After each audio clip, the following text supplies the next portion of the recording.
to South Hadley, where the body of a missing jet skier has been found after a 3-day search.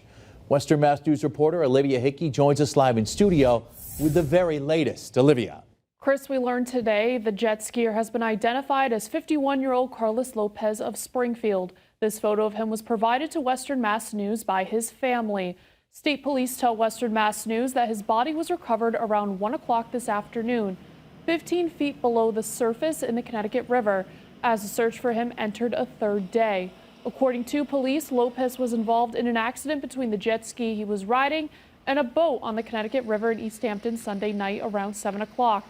The two people in the boat, an Agawam woman and a Chicopee man, were rescued by environmental police and transported to Bay State Medical Center in Springfield.